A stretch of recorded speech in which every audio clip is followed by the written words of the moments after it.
মা, আমি একটু বাজারে যাচ্ছি দুধ বিক্রি করতে।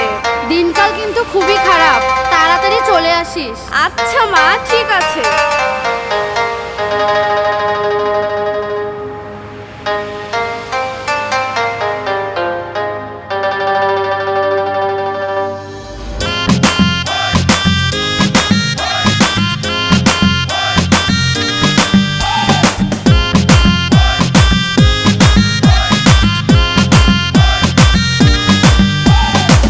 রূপসী মাইয়ারে তোর কলসির ভেতর কি খাঁটি গরুর দুধ বেচতে এনেছি।